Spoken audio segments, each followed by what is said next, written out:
the internet! Welcome back to another Friday Night Assembly. It is I, Don Thomas, back in here with another one. As always, folks, the likes, the comments, the subscribes are all greatly appreciated. Thank you so much for the support of this channel.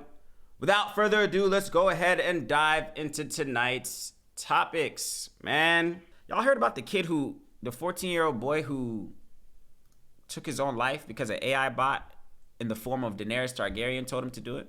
This story just heartbreaking. The dark side of artificial intelligence is now at the center of a lawsuit just filed in a Florida federal court. A family is grieving after the tragic loss of a 14-year-old high school freshman. They say that young man, Sewell Setzer, took his own life back in February after an obsessive relationship with an AI chatbot.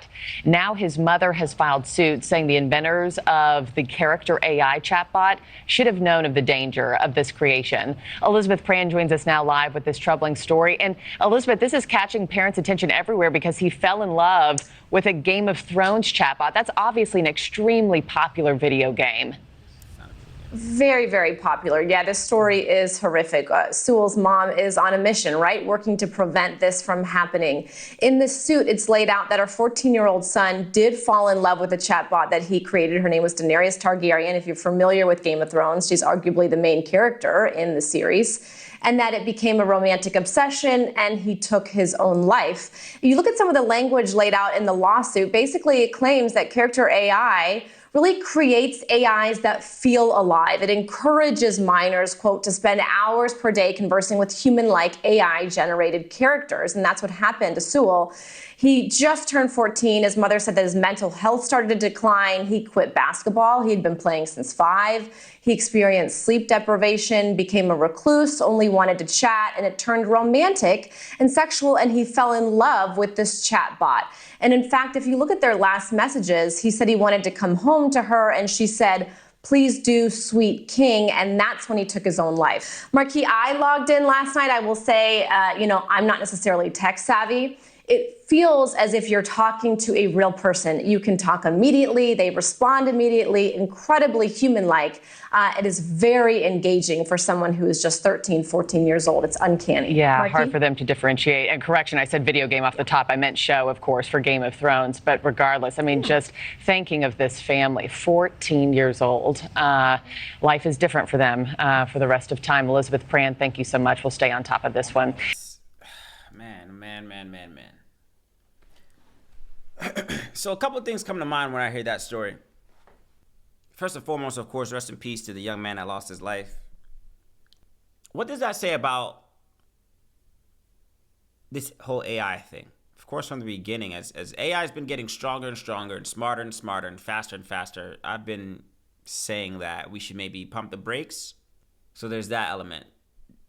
Then there's the element of accountability.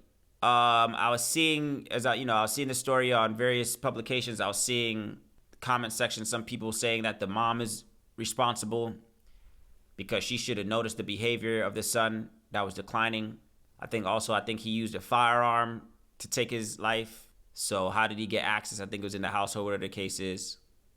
Some people are blaming the program. I think Character AI is the name of the software, whatever, that the kid was using. Some people saying that they should be held accountable.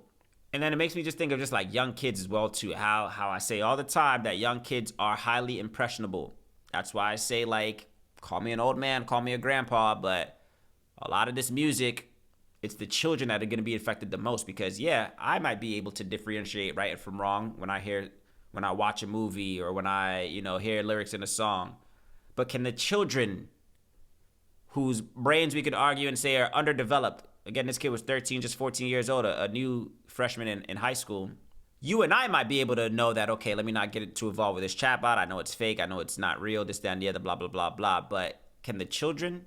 So clearly, in this situation, we see that, nah. Accountability is the main thing. Who should be held accountable? It speaks on mental health as well, too. Again, because I would argue that grown adults could fall victim to this as well, too.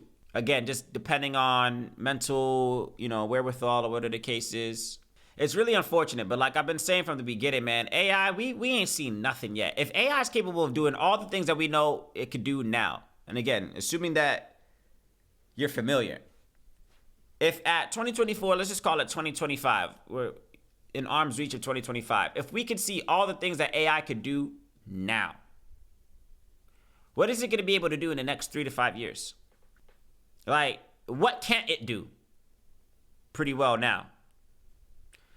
So I don't know, man. It's an unfortunate story, honestly, when I think about it. I just like, one, who should be held accountable, and what are we going to do about this whole AI thing? If it's convincing people to take its lives, it's arguably putting people out of work. It's, yeah, some people will argue and say, oh, nah, but it's making me more productive. It's making me more efficient. I can do this, that. Yeah, of course, there's always going to be pros and cons with everything that we do. But I don't think we're spending enough time focusing on the cons, is basically what I'm saying. This story being one of them. Why does it take a young kid to lose his life for the company to now realize, oh, yeah, let's put in some measures to, you know, redirect people to the hotline if ever we see language that, like, why wasn't that thought all the way through beforehand? Like, why does it take, I've seen some crazy things happen. I saw this the other day. I'll pull it up. I think I saw just for Halloween, an AI generated website and an AI something created a website that created a fake parade. I forgot where, if it was in Wisconsin. I forgot where it was. Forgive me, but it is a story that happened. AI generated website created an event for a festival. It was a parade, a Halloween parade, and hundreds of people gathered. A lot of people gathered. I forgot where it was, where I saw that. And then nothing happened. The whole thing was fake, and it was all AI generated. Created the website, created the event, sent out the invites, I think, to people or whatever the case was. People were like, okay, cool, this seems cool. Let me pull up to this event. And nothing happened. People were standing around looking stupid. How many more people need to die before we realize we should pump the brakes?